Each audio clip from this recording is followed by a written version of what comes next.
So the very famous, you can say, are very widely used element in Python is list. So anything we do, we always encounter something which is a list, and then we have to play around the list. So we will see all about list today. And as we discussed in the previous sessions, our approach will be to learn from Python. So we will try to explore all possible ways where we can actually get instant help from the Python itself instead of going to internet and doing Google. So going to the Google and searching on internet is always there, but if we learn from the Python itself then and there, that is more effective and more meaningful, because the same Python is actually helping you where you are actually working. So any version mismatch or any degradation, upgradation, and those things written on the website is relevant to my case or not. Those issues are taken care without any problem. Okay, so so this is my list. So to comment what I have done, I have just selected this and then pressed Control /. So if you press Control / before any line, it will either comment or uncomment. And to run this, you have to press Shift button and Enter button. So if I run this cell, then you can see like nothing has happened because it has just defined an empty list. To define an empty list, we can write it as a square bracket. And if you see what is there in the empty list, if I press Shift Enter, we see the output that it is an empty list. Basically, there is a list without any element inside it. So if I see like what is my type, so as we have defined this empty underscore list is equal to a list item, and if I try to see like what is the type of this particular you can say variable, so it says it is a class list. So it has created an object of class list. That's what it is showing. I request those who are not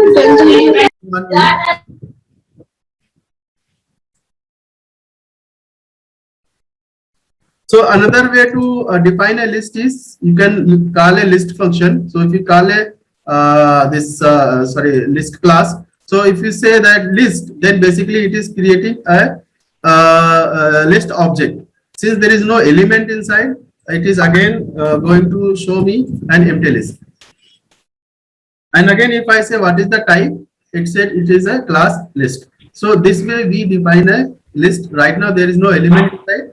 But we have seen that there are two ways to define a list. One, we can have a square bracket, and other way is to call this list function. So once we call this, then it will create me empty list. However, if you are having any iterator and if you pass this iterator as a argument into this function, then it will convert this into a list and give me a list object.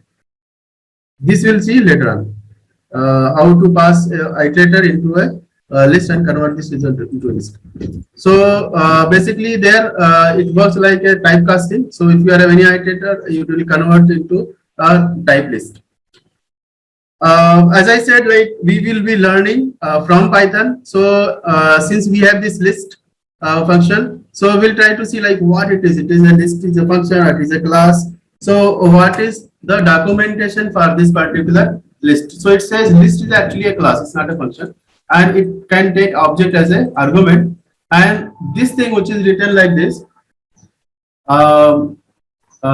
list iterable and equal to this, and then built-in mutable sequence. You can see it is a built-in class, and it is a mutable type sequence. Okay. And then we see like if no argument is given, the constructor creates a new empty list. The argument must be an iterable if specified. So this is the argument that we can pass to a list. And then it says like methods defined here. So this class has different methods as we have seen last time. Once some function is written inside the class, we call it a method. and then method will have argument along with the self argument. So we can see like some of the methods are written with underscore underscore some name and then underscore underscore. So this is called some special methods, or you can say magic methods. Some people also say it, since it is underscore underscore twice, then they say it is a donder. So donder method. So these methods has got a special meaning into Python. When we say it is add, it actually whenever you write a plus sign, it actually this is invoked, and then whatever is written here will be acted. And then we have this equal function greater than or equal to, and then it says show more, open the row output. So basically there are so many other functions. Let me open it up.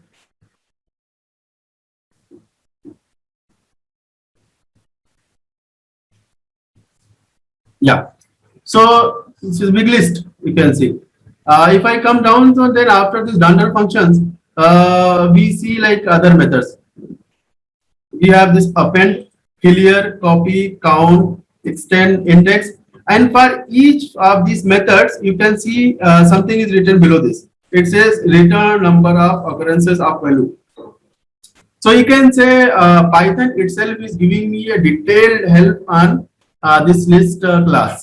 Okay, and for each method of this class, it also gives me the list of methods, and for each method in the class, it gives me description like what it does and how it should be used. So you can see like Python itself is a very good source of learning Python. So this is how we have got this. We have just written help and that class name. So whatever class name is there, just pass it to help, and it will give me those details of the help. Now suppose I want to know what are the list of function associated with list. So yeah, you can see like all the methods that were there is listed here. So this is the huge list that has come, and now in this list you know that okay, list has got these methods, and for each of them, if you want to understand, okay, I have got these methods. So what is the suppose detail of this function? Suppose if I want index function, so how to call then how to get help on the index. So basically, then if you say help on list dot, if you say append or index was there, okay, index. So see, it gives me help on method descriptor index self value start is equal to 0, stop is equal to this number. Okay, and it says return first index of value, raises value error if the value is not present. So this is the help on index method of list class. Okay, so this way we can actually learn from Python and explore what all is there, and then based upon this description itself, most of the time we can actually understand what it is and use it. So let us take some of those functions that we have just seen that is related to list. So suppose I have a list which is defined like this.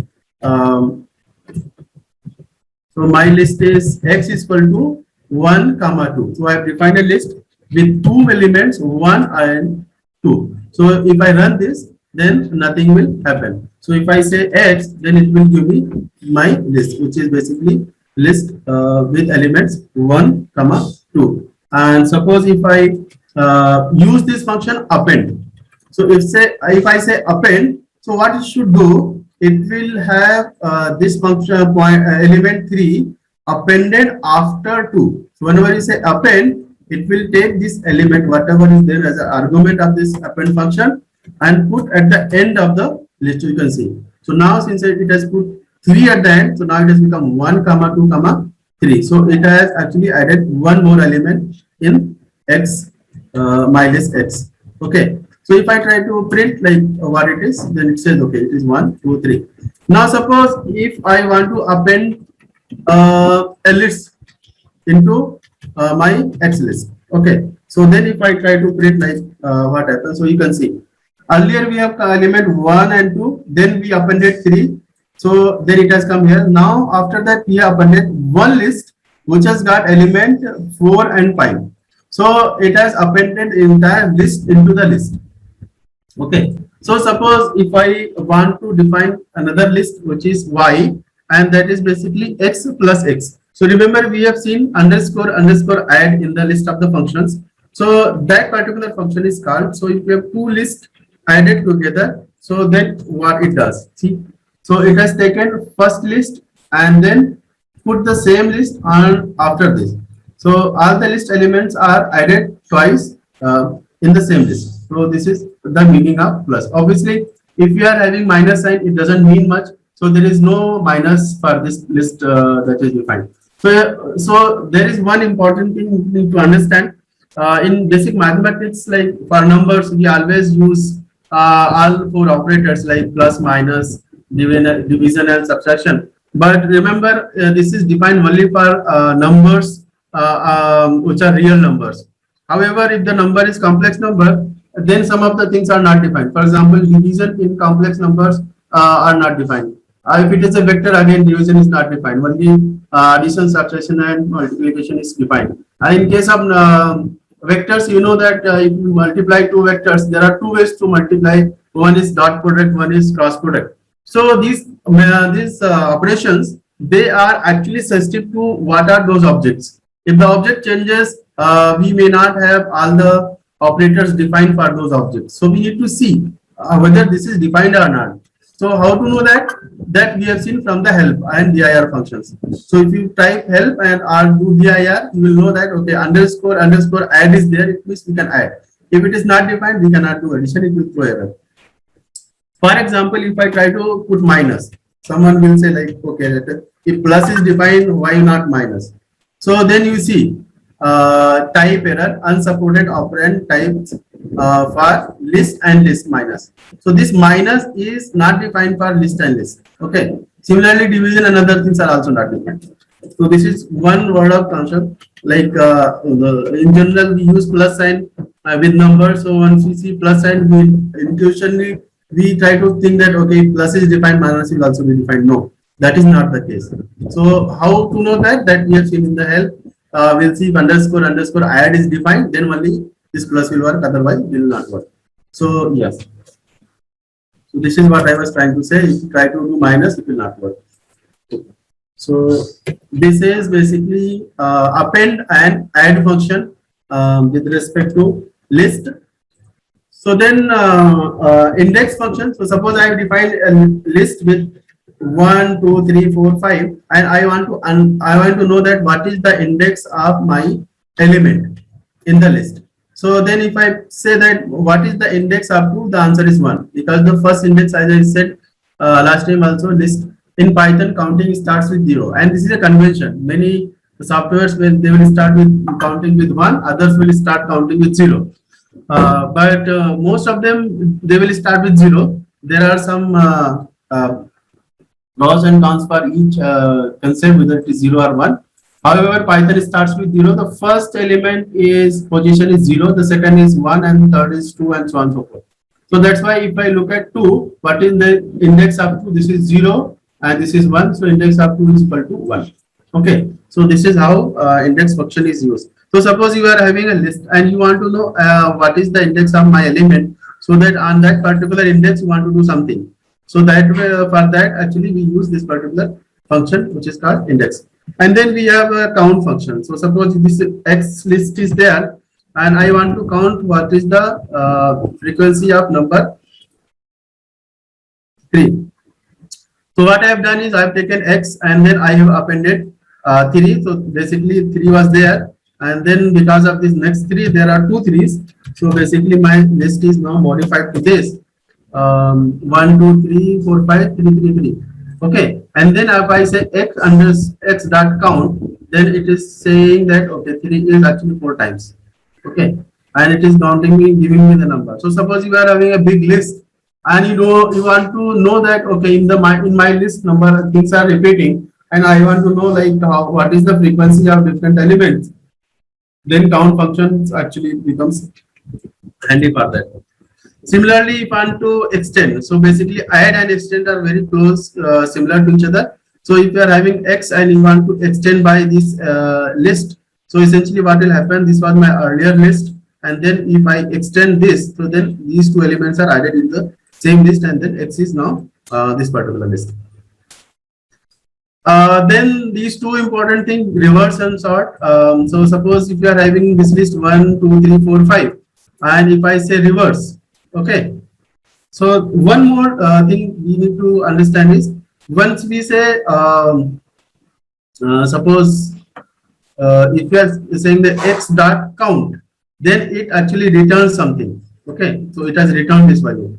However, if I say reverse, then it doesn't return anything. It is actually modifying the list itself. Okay, so you can see like what is the meaning of that. So my X is like this. If I say reverse, and then if I print this, then it will give me like this. So once we say reverse, it is not returning me a value, but it is actually changing my list. Okay, so my list is now changed. It is not 1, 2, 3, 4, 5 no more. It is now 4, 5, 3, 2, 1. Okay, it is not returning anything. If you say something is equal to reverse, then you will not get anything. Basically, because it is modifying X, it's not returning that return reverse value. So if you want to do this same thing in a Pythonic way, then this is the shorthand for that. So see, we have this X, and then once we say reverse, then it is reverse. And if I do the same thing, so this is equivalent to saying reverse, then again we get back the same thing. So suppose if I having X like this, 1, 2, 3, 4, 5, and then I do this X in the square bracket colon -1, it is saying that it means that you reverse the elements of the list. So this is a Pythonic way of doing the same thing. Then one more function called insert. Suppose you are having a list and at certain location you want to insert something. Okay, so then how it will work? So we had 1, 2, 3, 4, 5, and at index 2, so that was 0, 1, and 2. At this index, insert 9. So it has inserted 9 on index 2. And then whatever is there after at that index, and after that everything is pushed ahead. So everything is pushed ahead, one space is created, and at that particular is index point, this value is inserted. So this is how this insert function works. Copy is basically making a copy of the same list. So as we have seen, since list is a mutable, if you do not say copy, then variable name will be changed, but they will be pointing to the same memory. And if you change one, then other will automatically get changed. So suppose you have put a copy, so y is equal to this, and then if you print y, okay, and then again append something and put print x. So then you see like after append this is different. So if I again say x y, then y will be different than x. See. So because I have used copy, if I don't use copy, then both x and y will be the same. So this we have seen last time also, just repeating the same thing. Then suppose you want to, so up to this point we were actually mostly adding and inserting and getting index of the element. Now suppose if you want to delete element. So there are different ways to delete. So suppose I have this list 1, 2, 3, 4, and then I say pop 0. So what has happened? It has taken x and at index 0, whatever element was there, that is remained. So after that, whatever is remaining, that becomes my list. Okay. So this is the function of pop. This is the behavior of pop function. And if I say remove 3, so what it does, it takes exactly that particular element and it removes from the list. So in pop, we have specified the index, and in remove, we have specified the element. So both way, depending upon the need, we may want to remove certain element by their index or certain element by their value. So that way it works. And suppose if I say clear, okay. So everything is wiped out. Now we have only empty list. So this is the behavior of clear method. Now suppose we have a list and we want to access like what is there at position 0. So then it gives me that value. Suppose I want to know what is there between position 1 to 4. So remember, whenever we have something in Python, which is trying to create a list, range of item or sequence, then last but second last, it is counted till second last, but last but one. So essentially, this is how it is taken. So it will be going till fourth, but not excluding the fourth one. So then it means we will have x with starting at index 1, 2, 3 and excluding 4. So index 1, 2, 3. Fourth is excluded. So 1 to 4 means it will take index 1, index 2, index 3, but excluding the last one, that is the fourth one. So starting value is taken, but the last value is not taken, last but one. Okay, so that's how this is done, and this is called slicing. So meaning if you have a list and you want to slice it, you start with some point and then go to some other point, and then whatever element is there in that slice, you want to take it out. So that's how we slice. So suppose if you don't want to say that I want to start with 0, you can simply say :3. So it will go to till 3, but excluding 3. Okay. So see, :3 means 0, 1, 2. So 0, 1, 2, 3. But since 3 is there, so it will exclude 3. So 0, 1, 2. Similarly, if I want to take start with 4 and go till n. Okay. So then this is how it works. So it will start with 4, 4, 5, 6, 7, 8, 9, then whatever is there, it will go till n and give me the list. Okay.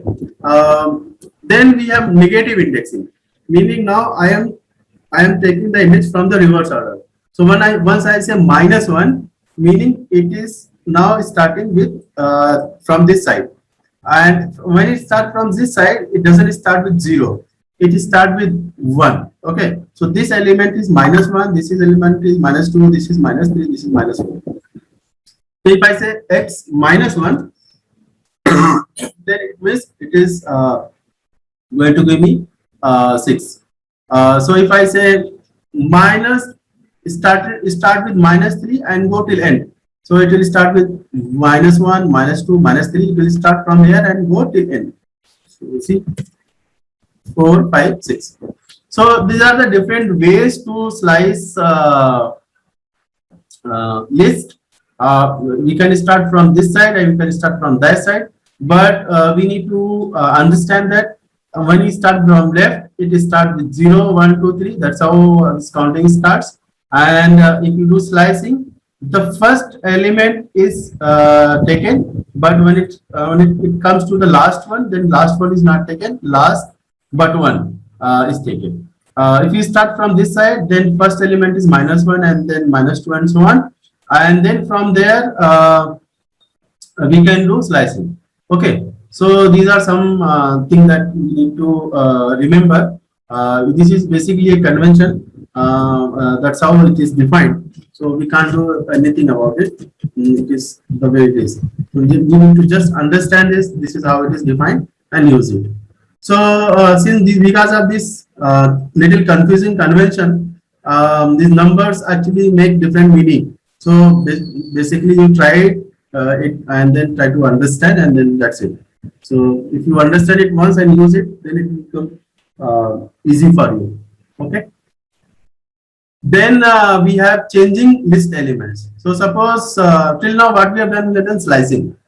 If the list is there, then how to extract different element in different ways. So now in this one, what we are trying to do is we are trying to modify the list itself.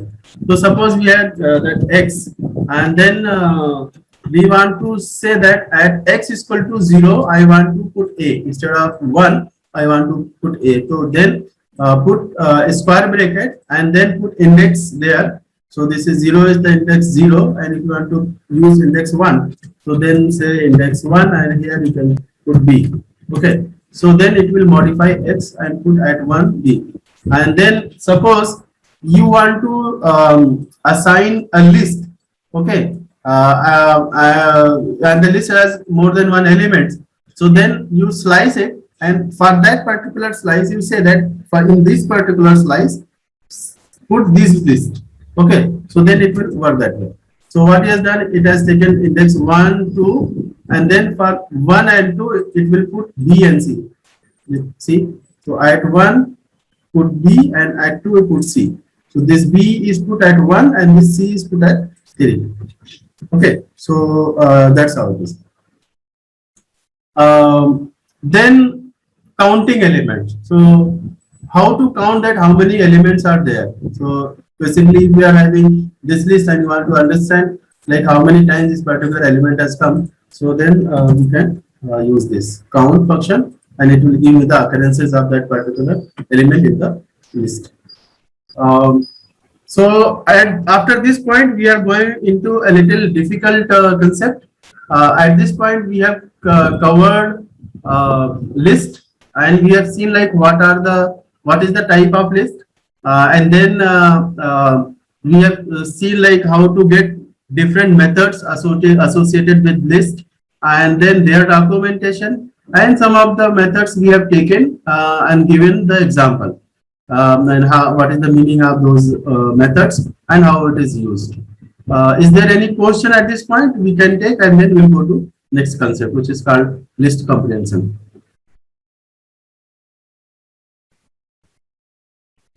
Hello.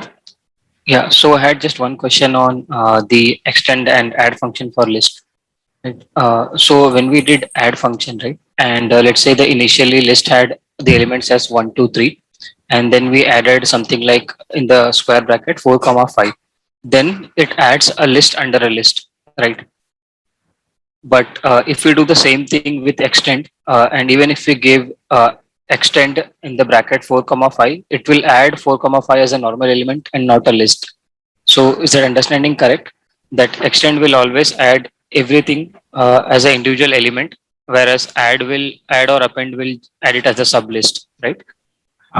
Correct. So suppose we have this x, okay, and then as we said, we extend this by adding 6 and 5 element. So this 6 and 5 will get added at the end. Okay. Now we need to understand this one more important thing. This is a list, and this is also a list. Okay. So if we are extending list by list, then it will add those elements into the list. Suppose if x is a list of list and this is list, or else if it is list of list and x is a list. Okay, so are you getting my point? Like having list or list of list. So then the behavior will be different. Then Okay. particular thing will be taken as one element, and the outer one will be treated as a list. A list with one element which has got elements 6 and 5. Okay. Then this, since it is treated as one element, the entire thing is added into the list. Okay, so does it mean that even for specifying a single element, we always have to mention square brackets in extend? Correct. Right. So Yes. extend function always expects at least one open square bracket, one closed square bracket, Correct. and whatever you write, it will be an individual element.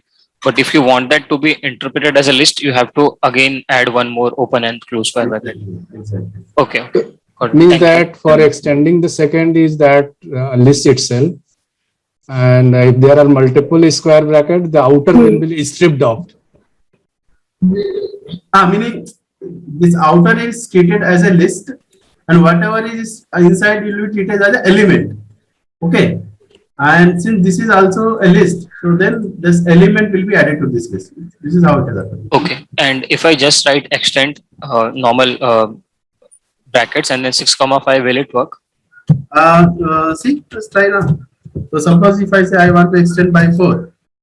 So this it says, so int object is not iterable. So if you want to extend list, you have to extend it by a list, not by a int. Okay. Okay. So does that answer your question? Yeah. So I'm just trying to understand in the use cases where we go for append versus where we go for list. Right? Because if I have to just add one single element, then it's better Append. to use append, right? Append, yes. Yeah. And append means you want to add that element at the end. Otherwise, you have to use insert if you want to put at a certain index point. Right. Right. And let's say if I have to add a list, can I use the append function by specifying the square bracket? It will append. Yeah. It will append. Where is that? Okay. It was there. So suppose if you are having this x, okay, and you want instead of appending 3, you want to append a list. See, it doesn't care actually. Whatever you have given, it will append at the end of this. So since Got it is a list, the entire list is appended here. Okay. So I mean, both are functioning the same way, but it's just that extend requires additional parenthesis or the square brackets to identify a list. So is there any performance difference? I mean, now we are No, looking at there is a simple difference. examples. There is a difference actually. See, append will add an element. Okay, whatever you supply, it will be treated as an element. See, and extend whatever you supply will be treated as a list. So in this case, even though we are specifying square bracket, it will take it as an element and not a list. Is that what we are trying to say? Exactly. So Okay. append will extend. It is expecting that whatever is given inside this argument as an Okay. argument, it is an element. So that's why you see it has appended. It's with a square bracket 3. And if I do the same thing here, it will not put a square bracket. It will put only that value inside. Okay, got it. So if I write 3, 4 here, it will take as an element or a list in append. So if I put 3, 4, it will see. It will actually treat everything as an element and add it here. Okay. The Okay. entire thing is element and then add it here. Okay. So when we say element, basically that square bracket is also counted as a part of that element, right? Exactly. The Okay. list itself is an element, right? Okay. So got it. list of this, yeah. Okay. And if I, let's say, for example, if I now write x colon -1, then it will give bracket 3, 4 bracket, right? Exactly. So if I say -1, this Yeah. element will be given to me. Yeah. And also after printing, can we just get the type of that particular value? For example, I want to know what is the type of this value, which is at -1. Yes. Okay. So it's a list. Okay. So once you say if you extract this element in whatever way, then you forget everything. You have only this much. Okay. Okay. So if you pass this to type, then this will be passed to type, and then since it's a type list, it will give me the type list. Got it. Okay. And I think, sir, just one more question, one last question, not taking much time. So when we do actual programming and when we write a code for the actual applications, do we frequently use append or extend for adding or appending list? I generally use append a lot. Okay. A lot. Okay. Thank you.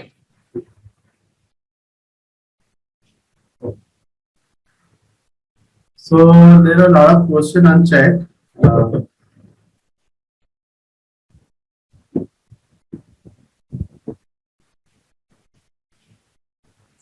If we use 2 negative indexes, it goes one less like positive indexes. I don't get like what is the meaning of 2 negative? It is -2 or -2? I think he's trying to ask that 2-time reversing. I didn't. See, if we say minus, see what we have to actually think is this list. This is a list, so it has got 2 directions. One is this side, and this is that side. So left side or right side. So for left side, all positive numbers are assigned, so it will start with 0 and so on. For right side, all negative numbers are assigned, and counting will start from the left side. This is okay. Acha, like this. Yes. So basically, it is saying that you think in terms of right side, okay, and -5 means from right 5th one, and -3 means from right 3rd one. So if you say colon in between, then it will start from 5th to 3rd from right, and it will slice that element. Okay. So basically, you have to think like, if I am going from left, I have to think in terms of 0, 1, 2, 3. If you are coming from right, you have to think in terms of -1, -2, -3. And then all slicing and other thing will actually work that only. Okay. Any more question, or should I go to next one? Okay. So let me go to list comprehension. List comprehension. So essentially, there is nothing new here. Let me tell you, name is little different, and the way it is written is little different, but it's actually not new. The beauty is comes because the way we are writing it, and it is very compact. So these are the two things which is new here: way of writing and compactness. Otherwise, in principle, it is exactly the same that we have been doing traditionally using for loop. So suppose I am having a this range function. This we have seen range start, stop, and step. Okay, so it will start with 2 and stop at 20. The 20 minus 1, that is 19. Okay, so last but 1. So 2 to 20 minus 1, that is 2 to 19, and with a step size of 3. Okay, so if I do this, so it will give me 2 plus 3 5 plus 3 8 plus 3 11 plus 3 14 and plus 3 17. And then if you add more 3, then it will become 20. Since it is going to stop at 90, so then it has given me 17 and stop it. Okay, so that's how this range function is. Now, if I take the same range function and write like this, so you have to just look at the way it is written. There is no, you can say, hidden thing here. It is just the way it is written. The syntax is actually is restricted. So look at from here. For I in range 1, comma 2, comma 10, comma 2. Okay. So for I in range this. So this for loop is exactly the same. There is no difference.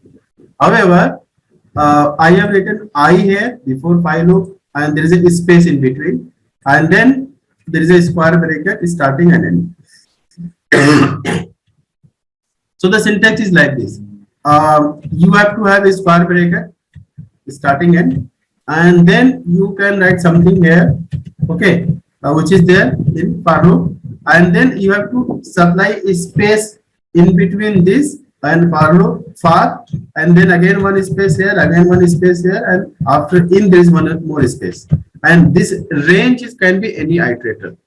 Okay, so this is how it is written. So if I run this, it gives me 1, 3, 5, 7, 9. So what it has done is, it has actually looped through this range function, starting with 1, with then step up to 1, 3, 5, 7, 9, and whatever has come, it has put it here, and it has applied comma for us. So there is no comma. You are not putting any comma. The comma application has happened by itself, and everything is put inside a this square bracket. So it has converted this into list. So these 3-4 things actually happen in a single line. So this is called list comprehension. Why it is so? This is basically, it is easy to code if you understand it. It is compact. Okay, your code looks very compact, and readability is also good. I mean, if you can read it properly, then it looks like saying I for I in range 1 to 3. So basically, for I which is having this value ranging from 1 to 10 with this chapter 2, whatever I is there, put that I into this list and give me the list. Okay, that's how it is. So. So then, so what is the use of this? So the use is, suppose if I am to modify I, okay, while this list is getting generated, I can pass this I to any function, and it will actually call that function, get the return value, and put that return value here. So very complicated function can be actually called here, and then output will be put as a list element, and your list will be prepared. So then it becomes really powerful, because very large computation and those calculations actually happens on the fly, and everything is taken care, and finally what you get is a list in a very compact form. Okay, so this actually becomes really powerful. So as I put like I square, I'm just doing multiplying I with 2, so it is basically doubling I. This is what it is. One more thing we can do is, suppose we are having a list that we want to create using this comprehension, and on top of that I want to supply an if condition as well. So suppose this was my list.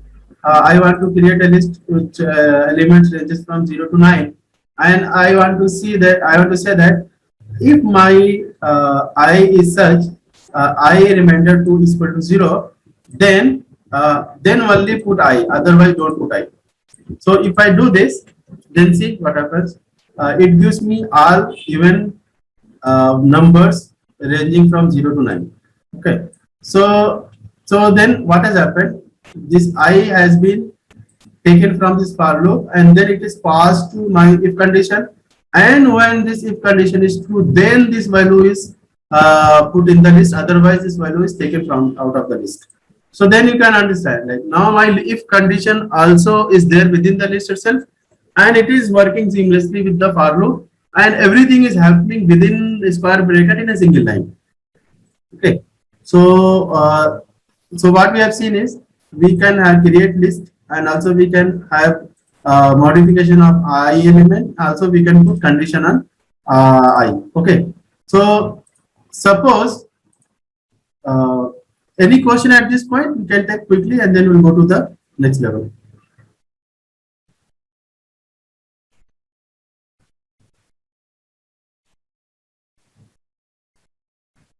Okay, so let me go to next.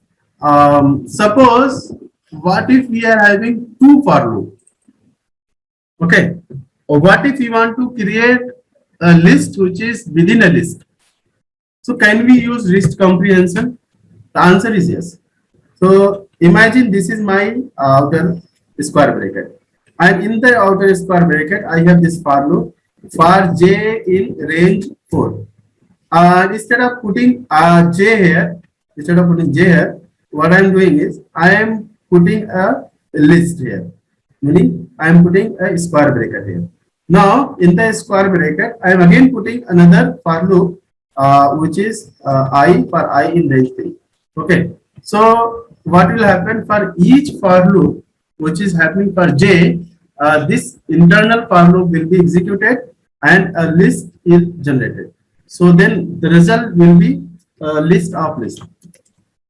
See, so for each this, so it is going to happen 4 times, and then for each of this is going to happen every time 0 to 2, 0 1 2 for j is equal to 0, again 0 1 2 for j is equal to 1, 0 1 2 for j is equal to 3, and then 2, and then 0 1 2 for j is equal to 3. So as it is moving j, my I is also, this for loop is also getting repeated. Now suppose if I want to use like this, so if I pass this j into this loop, so what will happen? So once j is equal to 0, this will not do anything, so we'll have empty list. Once the j is equal to 1, I will go from 0 to 0, and then once j is equal to 2, it will go 0 to 1, and j equal to 3, then it will go to 0 1 2. So basically as j is changing, this j is getting passed to this particular for loop, and then I is changing, and it is creating a list where I values are changing. So that way we are able to create list of list. Essentially we are running 2 for loops in a single line and creating list. Okay, so suppose we are having this list of list. Okay, and we want to unpack this. So let me put it 3 here, and we have this list. So suppose we are having this list of list, and we want to unpack this. So we know that for unpacking list, we need to again loop through two lists, one outer list and one inner list. So then we have these two nested for loop. Okay. So the first for loop goes like this. This is my first for loop. It will be at its position. So for j in desktop list. Okay. So we need to be really careful here. So this is my first for loop. And then for the next for loop, we have seen whatever has to be done after this for loop, okay, and to be tested, it should come after this. For example, we have seen this if condition.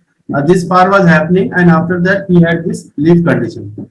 Similarly, for this particular for loop, if you want to do something on top of j, then we need to have another for loop which is after this. So now in this one, I is actually taking element from j, and then whatever I is there, it is getting placed here. So this is a nested for loop.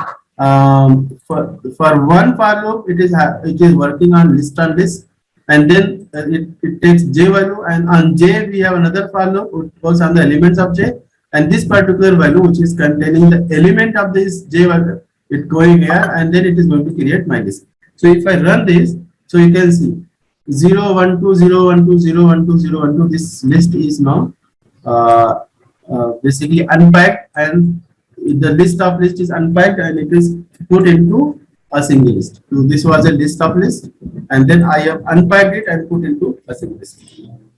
So this particular thing is very important. Many times we are having list of list, or we are having a single list, we have to create list of list, or else we have a list of list, we have to unpack and create one list. So this is very useful concept. We can always do the same thing using our conventional method. However, in this way, the code becomes really compact and everything happens in a single line. So same thing, if you want to just repeat the same concept with the list of list, meaning 3 for loop inside a list. So then it will create this list, bigger one, and inside the bigger one there is a one smaller list. And then if you want to use this list of list and try to unpack and create a single list, this can be done by putting 3 for loops in a list. So that's how we unpack list into a list in a single list, putting each and every element into a single list. So this completes my list. After that, we have a tuple and set. So like we have seen in list. So suppose if you are having a tuple, so you want to understand what is there in tuple, just say help tuple. It is going to give you what is tuple. It is a class and it is iterable, and then these are the methods. And suppose you want to know the list of methods in tuple, so this here is the list of all the methods which is there in tuple. And then you can see most of them are dunder methods. Only 2 methods are there which are non-dunder method and standard method, you can say count and index. Unlike list, tuple doesn't give much of flexibility. Okay, so what you can do is only counting you can do or indexing you can do. However, accessing element and slicing can be done in tuple as well, like very similar to list. So this is my tuple, and if I print this, this looks like this. Okay, only difference is we have instead of square bracket, we have small bracket, and then as we have seen, we have 2 functions. One was index, other was count. So if I want to say how many elements which are equal to 2, then it will give me that okay, there are 3 elements which are equal to 2. And then if I want to get the index of 2, it will give me the index of 2 which is coming for the first time. If there it is repeating again, then it will not give me the other one. It will give me the index of first. Then we had this dunder method plus sign. Then it has actually added, that is also, and then length function is also defined. So these are the couple of functions which are there with tuple. And as I said, like for slicing, we can do very similar to list that we are having. However, assignment is not allowed because it is a immutable. So we cannot do assignment. Once it is defined, it will remain like it. We cannot change it. Okay. Similar to list, we can have tuple comprehension. For loop and everything actually works like same as list. So we can generate tuple like this. In case of set, again same thing. If you say help set, it gives me all the documentation and different functions which are there associated with the set. And then if you want to see like what are the list of different methods that is there in set, so you can see like these are standard methods and these are dollar methods. So again, very few pop, remove, symmetry, asymmetry, union, and update. So basically, all set related functions are there. And then again, like comprehension in list, we can also have comprehension in set. We can see set is written with curly braces. We also define dictionary with curly braces. However, in case of dictionary, we have key value pair. In case of set, we have all the elements separated in comma like a list. So only difference is instead of square bracket, we have a curly brace. So that becomes set. And there are certain feature of set, like you cannot have repeated element in set. So if you try to repeat, it will eliminate it. And there are set operations on top. So this covers my list, tuple, and set. Then we have string and string functions, and then we have functions in detail.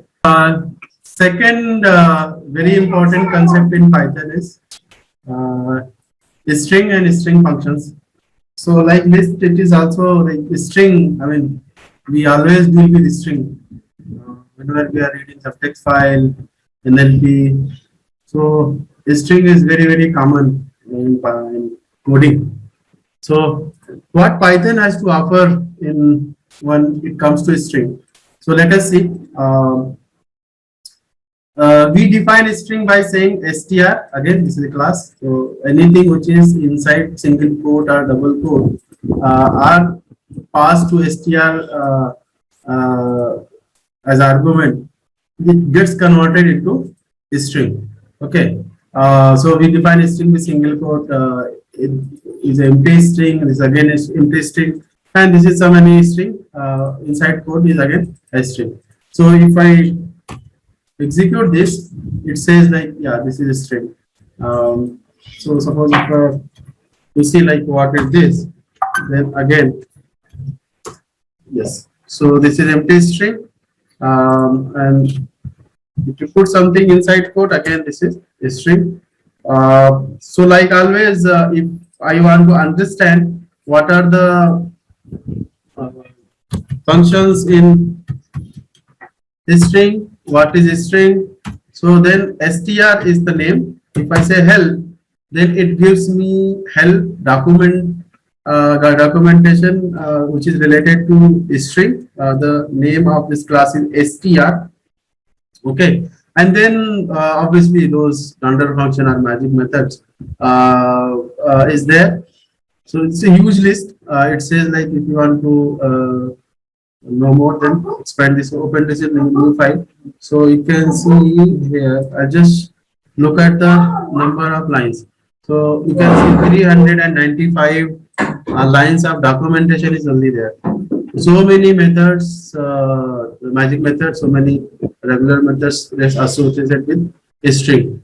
So you can then understand this string is so rich, and obviously why not? It should be rich because there is so much of use of this particular thing.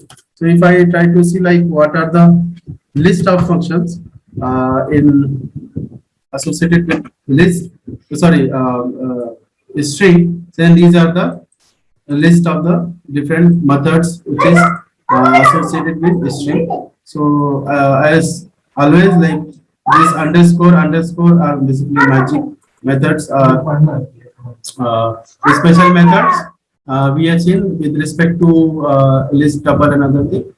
You can see this particular add method or lend method, they will keep on coming again and again, but we have seen last time their behavior is completely as per the definition and as per the object. So if for each class you can have add function with different behavior.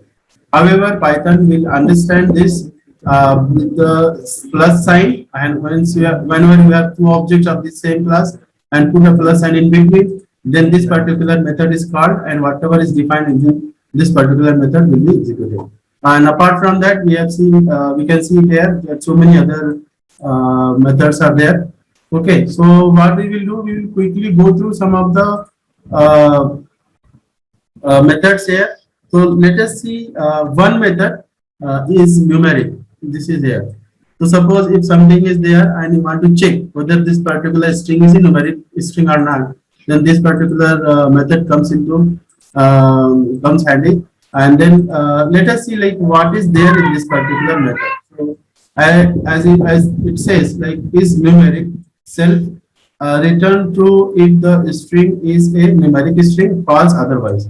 So it gives you true or false as answer, and checks whether whatever is written inside the code is a number or a non-number character or non-number character. So if you want to check it, you can actually check it using this. Then if we want to say what is, if you want to extract what are the properties of the string, then these are the some functions to understand the properties like center, count, import, and so on and so forth. Okay, so suppose if I have so I will not go through all of them because the list is huge, but just give you some flavor, like some of the functions which are generally used. For example, the strip function. So suppose I am having a string. This string has got space, leading space, and it may have trailing space also. So suppose if I have this string x, and then if I print this, so it will give me this string. It has got some leading spaces.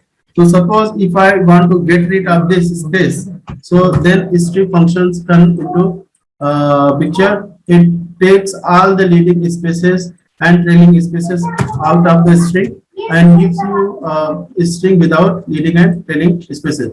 Similarly, we have got R strip and L strip. So L is for left leading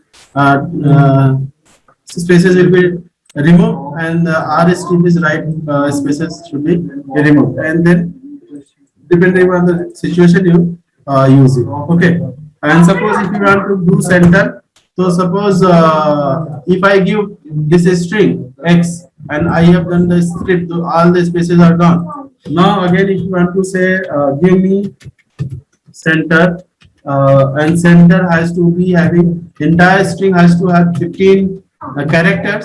So 15 will be counted including these characters. So 15 minus 40, 4 is going to be 11. The 11 characters will be made, and whatever is remaining apart from this ABCD, that will be filled by spaces such that ABCD falls exactly at the center. Okay. So for example, if you want to do some kind of formatting while printing in a file or writing in a file or printing on a terminal, so this kind of thing will become handy. You will see everything put on the center with some space and things like that. That can be done.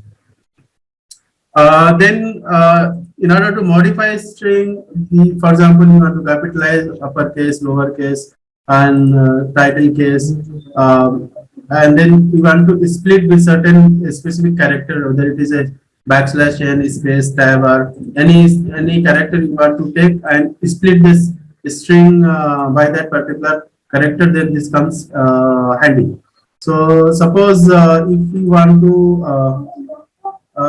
suppose I have this string Dilshad Ahmed, and suppose I want to capitalize everything, or you want to put upper, or you want to put everything lower, or you want to make title, meaning each letter of this first letter of each word should be capital and rest will be small. So those things will be done by this. And if you are to, as I said, split, I want to split by space, then this will be splitted because one space is there, and it will be made 2 elements, and then return value will be in a list. Okay. And suppose if you are having this a list and you want to join all the list element by some string put in between, then this is the way to write, do that some string, okay, to join, and then join and then list of the elements. So suppose if I run this, you can see like what it means. The first one is Dilshad Ahmad. It is basically capitalized. So if you capitalize, then first letter is capitalized, and then lower is lower, and then upper is upper, and then title is this, and then as I see, like if you split, then since there was a space in between, it has created a list element, and then this list element are joined together by putting underscore in between. So then this becomes like this. So these are the few string methods to modify string. And then if you want to test, like in certain string is a number, or it is a it's not a number, those kind of things. So suppose I have this AB, ASB23, this is string is there, and I'm saying that is ALNUM is alphanumeric. So if it is alphanumeric, meaning it has got only A B C D E F G till Z and 1 2 3 0 1 2 3 to 9, no other thing. And suppose if I put some special character also and try to see if it is alphanumeric, then what will happen. So for the first case, since it is having AB, ASB and 2 3, it is alphanumeric, so it is true. And since it has got some special character in between, then this is not an alphanumeric, so it is false. So suppose if you want to check if some string is alphanumeric or not, strictly you can check. And again you can check like is numeric. So if only the numbers are there, then it will check whether it is numeric or not, and then it will result. Suppose I have this number and I say is numeric. So if I say this, then it will give me the answer whether it is numeric or not. It says yes, it is numeric. So if I say I have put one A in between and then try to test, then it says no, it is not a numeric. So these kind of testing we can do in using this function. For example, is space, is title, is upper, it starts with, ends with. So some of the string, if you want to do some regular expression, you want to do detecting that this particular string starts with some name, some character. So then these kind of things are handy, or ends with some name or some character. Then these kind of methods become handy. You can actually pick out of all the list of elements. You can pick which one start with some character, and then that you can filtering. You can do. Then we are having this formatting of string. Formatting of string is there.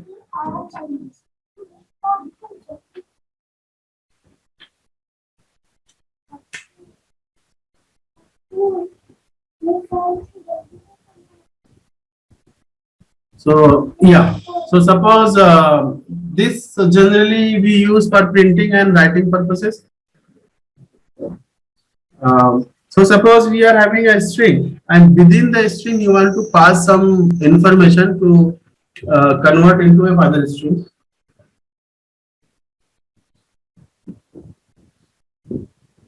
Okay, someone asked like, okay, we'll come back to this. So there is no extra thing that is required with Visual Studio Code. If you come here, then you can see in the installed packages, you can see Jupyter is there, Python is there. Okay, Jupyter key map is there. So these are the extensions in Visual Studio Code that is needed. So with this one, we can actually run your IPython notebook into Visual Studio Code, and this is required for running Python. So that's it. No additional thing is required. Okay. Hope that answers your question. Yeah. So coming back to this formatting, suppose we have this string and we want to pass these 2 and 3 into the string and then use it later. So how to do that? So put everything in quotes. So now this is a string, and in between you need to pass this is curly braces. Okay. So curly braces 1 and 2 and dot format. So if you do like this dot format, then what happens? So this function will take first value and put this value here, and it will take second value and put it here. It will also remove these curly braces, and only this number will appear. So if I run this, you can see value of A is 2 and that of B is 3. The value of A is 2. This 2 actually has come from here and put it here, and then value of B has come from here and put it here, and this curly brace is removed. So suppose if I just swipe this value 3 and 2 and then try to do the formatting, then it says the value of A is 3 and that of B is 2. Meaning, suppose if you make some mistake here in putting this value and you forget that the first value is A and second value is B, then actually you swipe this value. So it understands this by sequence only. The first will be put here and second will be put here. So number of these braces and number of this argument should match actually. If it is not matching, then there is a problem. And also sequence has to be taken care. Otherwise, if the sequence is not taken care, value will get swiped. So how to avoid this thing is Python is giving me a better way to do that. So what we do in the curly brace we put A and B. Okay, suppose I want to pass this value and A and B, and then for A in the format we say A is equal to 3 and in B we say B is equal to 2. So while doing this, I don't need to bother about the sequence. I can write B here and A here.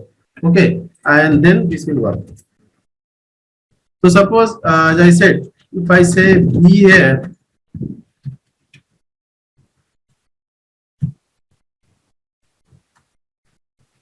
and A here, and run this, so you can see B is equal to 3. So value of B is 3 and value of A is 2. So irrespective of the position where we write, since we have assigned this value A 2 to A and 3 to B, and I also given A and B here. So this ordering is now not important. It will Python will take care of it, and it will exactly put A here and put B here. So this is a little better way to actually format the string. But there is one more way to format this string, and I like this one. What you have to do is basically you have written this one, so you don't have to write this dot format and stuff. What you do, you simply put F there. Okay, so just put if followed by everything whatever was there in single quote or double quote, and in square in curly braces you put your values A and B. Okay, and define A and B anywhere in the code. So if it is available, it actually will be taken by this function F, and then value of A is already passed here, value of B is passed here, and then value this A is less than B, that is 2 is less than 3, is actually printed here. So this method, I like this method, and generally I use this one only. It's very compact, and remember these things, this is taken care, you don't have to pass anything here. This dot format is also not required. So actually you eliminate all these things, put F, and whatever is defined A and B just pass inside this as it is, and the value will be taken here, and everything is formatted and given it to. So this one is very nice actually. I use this. Then a string, one of the behavior of the string is like it behaves like a list. So whatever the string is there, you can actually access element of the string like we were accessing in this. We can do slicing. If you pass this string into list, then it gets converted into list. All the character of the this string, they will be considered as one single element, and then this list is created. So as I said, like if you want to access first element, like list we have seen, the first element is M, which is at index 0. So yeah, you can access it like this. Similarly, if you want to do slicing, You can also do slicing. Okay, so 3:8 is basically if you count, then this becomes this. So it has sliced and given me name. Um, um,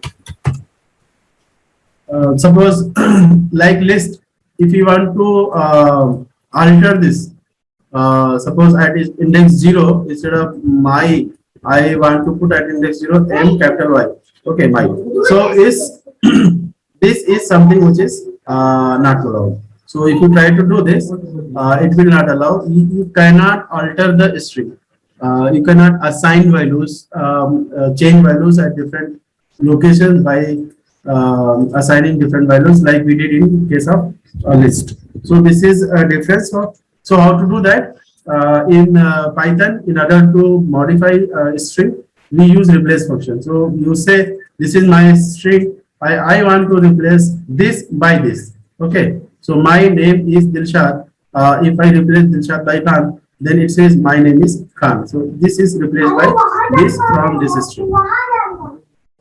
Okay. So then, yeah, so we have seen add function like here. Also, like if we have a first string and the last second string, like first and last, then if you want to add, you can add string together with some space here. So this is space string which contains a space, and add everything together. Then this becomes a binary string. So I generally use this also. If you want to modify certain string, you want to put in a certain format. This is also one way, but however, you see like formatting we have done here. This is more handy. So if you are having values, you can just format using the same concept. You don't need to put plus sign and anything there. So yeah, another thing is like you can loop through like a string we have seen. You can loop through the elements. So suppose if your hello is a string, I want to do for this, then it will take one element at a time and then give you HELL. Okay. Then one more thing like Z fill. Generally, if you want to have some number with some leading zeros and all, so that your length remains constant all the time, it doesn't change. Like from 0 to 9, length is 1, and then from 10 to 99 is 2. So then use Z fill. So what happens? It fills 0 in that number. So number was 12, and I wanted length 3. So it will put a leading 0 here, so that your length becomes of 0, length 3, and whatever space is there, it will actually get filled by 0. So this is also very useful in places where you have to format some string, put things in a very nice fashion with leading 0 and all. So that fill is used. Then string module we have seen. There are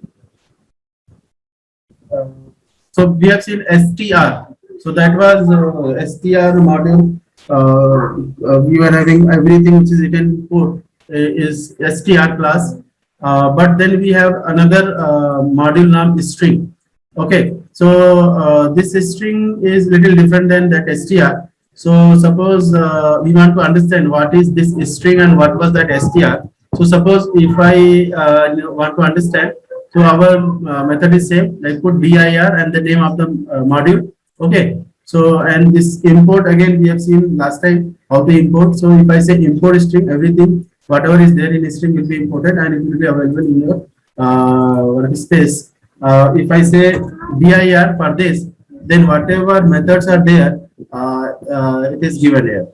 So you can see like I mean in this one it is not repeating those functions, however it is giving me some more functions. For example, printable, then there will be some white space, ASCII lowercase, ASCII letters, those kind of things are there. Okay, so what is this ASCII letter? So suppose if I am to understand what is this, so then someone has actually, for the purpose of you can say ease only, someone has created this ABCD, GS2, XYZ, small and capital. Okay, so if you want to generate some random words and all, you can actually use this, and it's not a big deal. Anyone can type it, but then usability. I mean, someone has done it once, you simply use it, and within a second you can actually do. So you actually save the timing of your typing. So likewise, lowercase, uppercase, and then cap words. So this is equivalent to saying that it's in str case it was title, here it is cap word. Okay. So it is capitalizing my string whatever is given. Okay. So likewise, string dot digits. So it will give me all the digits 0 to 9. Okay. Um, so suppose uh, uh, I have this lowercase and I want to assign some index. For example, 0 is A and 1 is B and so on. So then there is something called enumerate. So enumerate is again an inbuilt function. If you enumerate a list, it gives me two things. One, the list element, and second thing, the index of that list element together. So first value is indexed and second value is the element in this one. So then if I want, I can actually create a dictionary out of it.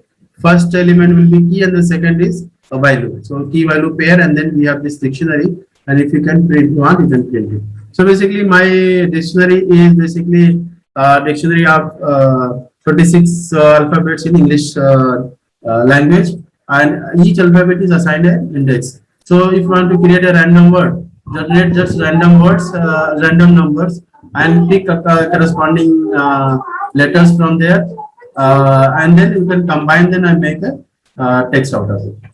Okay, so this is all about my str and string function. Then we have dictionaries after this. Looks like function we could not do. Let's see.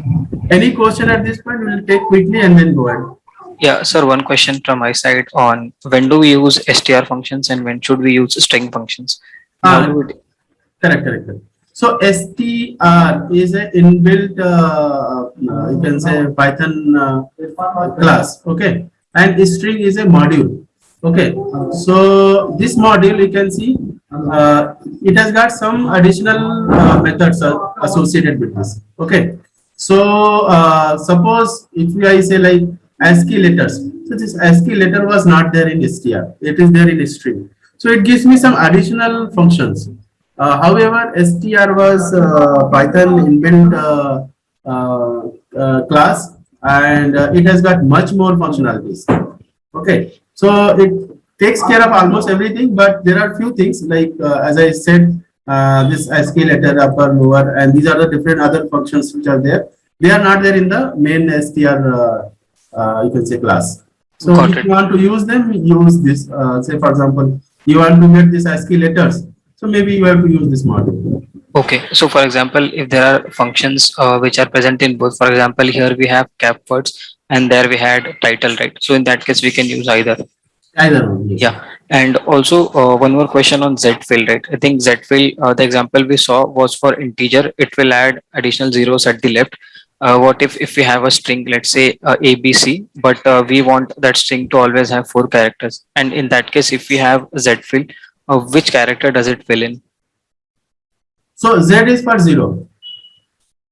Okay, so it will always fill 0, even if Z all the is okay. fills 0. So it says pad a numeric string with zeros on the left to fill a field of the given width.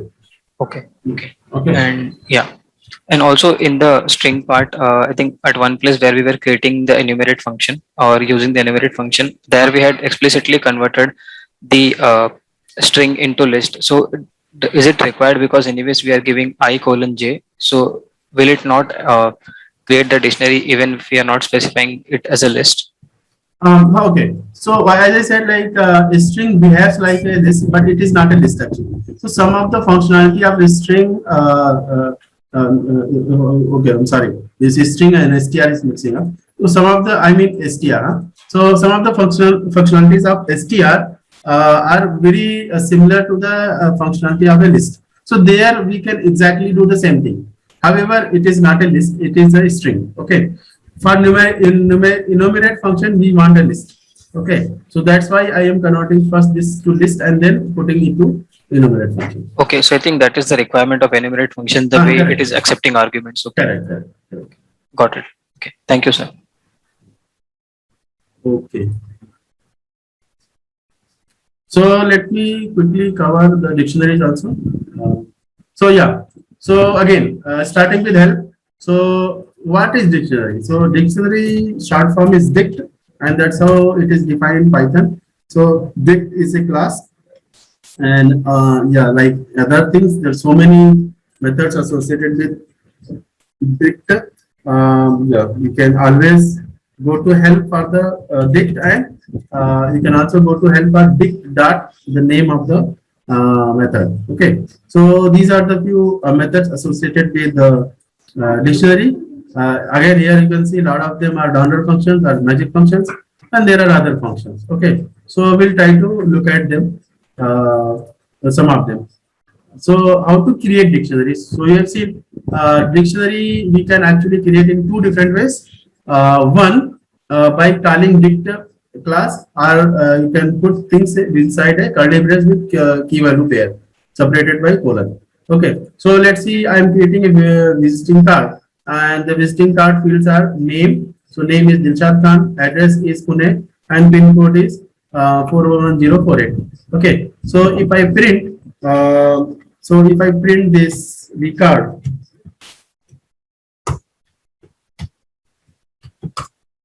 so it gives me the dictionary. You can see it is always created with curly braces. Okay, name is key, and value is Dilshad Khan, separated by a colon. Okay, now if I want to access name field, so if I say V card, how to access this? So we put key in quotes. Okay, so here you can see it is not a string here. When it was it is like a key. Okay, it's not a string, and the value is a string. Okay, but when you want to access, then you have to supply this as a key. Okay, so V card in a square bracket, put the name of the key, it will give the value. Okay, so that's how it has happened. So V card name, it will give me the value of. Now there is one function called get. So suppose if you want to get something which is not there, so then it will throw error. So how to manage that? And second, you may want, like, if something is not there, give me something which is default. So you can define a default value, and anytime that value is not there, that corresponding to the key that you are putting, then it will give you something. Okay, and from there you can actually decide like what to do now. So suppose I am asking for phone, but phone is not defined here.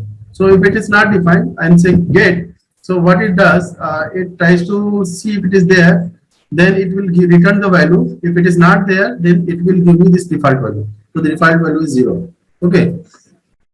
Suppose if I put something which is already there, so what will happen? Since name is there, so it will not give me 0. It will give me value corresponding to name. So then these are the two ways to actually access elements from the dictionary.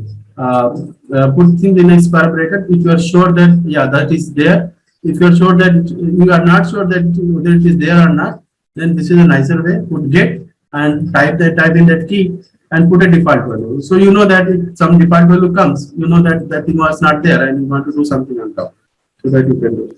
Then there are some other functions like clear, copy from keys, get items, get keys, and so on. So suppose same thing, like if you are having a we have seen this. The phone is not there, then what will happen? If you want to return as empty string, it will give you something. Then suppose if you are having a dictionary and you want to modify dictionary. So modification of dictionary is very easy. You can always add more keys. You can always modify the values and so on and so forth. So suppose we have a dictionary of students. First student is Muhammad Asad and second one is Abdullah Shaykh, and their roll number and addresses are given. Okay. So suppose if you want to change someone else's address, or you want to change the roll number of the student. So suppose I print it, then the first student with Muhammad Asad, I call it like this, and then for this particular student, I will get this dictionary. Now in this dictionary, I want to see the roll number. So if I ask for roll number, then it will give me 2134. So this is my roll number of this first student. Now, if I want to change the roll number of this first student to 2136, then if I again ask for the roll number, it gives me the other one. So basically, what has happened? The dictionary element I have redefined values and assigned to different value. It actually allows me to do that. Suppose in there is a dictionary and you want to loop through them. So how to do that? So the function is called items. So if you want to go through all the keys and values, you can loop through this. So vCard.items, it will give me two things. One thing will be key and the second value will be value. So key comma value will be the item and it will actually loop through this. And then these two values we can actually format and print it like this. So you see,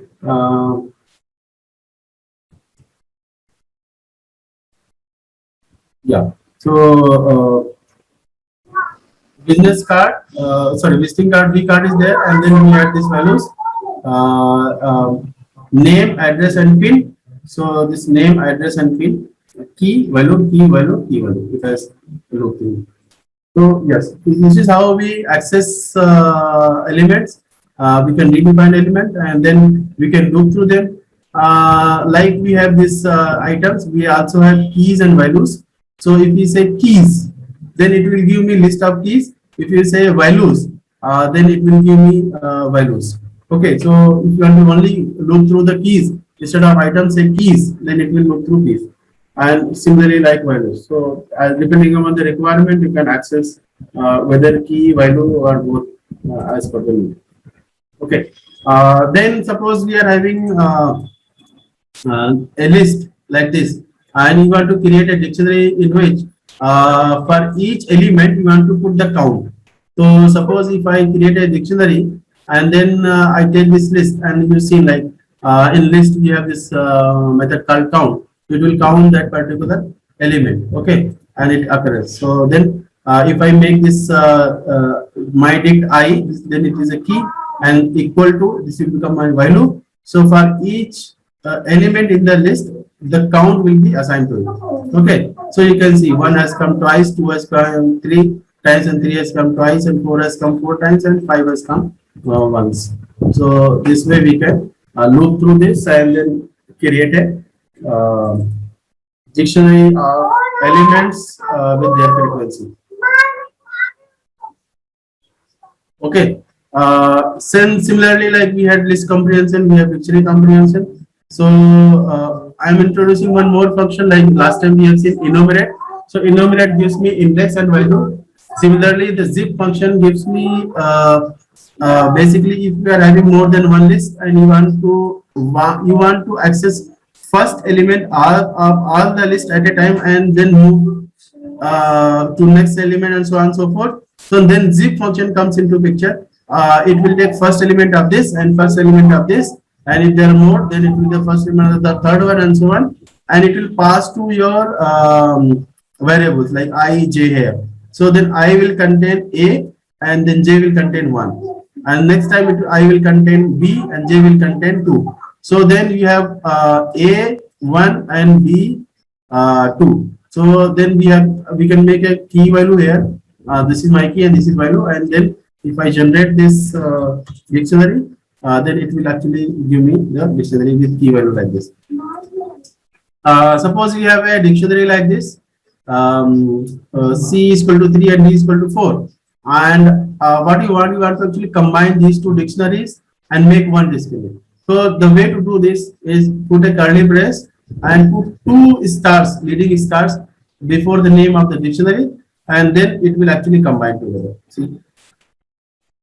As another way to do this is basically use update function, first dictionary dot update second dictionary, and then it will also do the same thing. It will update your dictionary. So this way we have seen like we can update dictionaries. Suppose your key value is common, key is common, then thus the value which is corresponding to the key in the second dictionary will be actually overriding the first key value. So whatever is there in this one will be remaining, and this one will be taken away. So basically with this convention, we can combine two dictionaries, take values from one dictionary and put into the other dictionary and so on. So at this point, we complete the dictionary comprehension and details of the dictionary.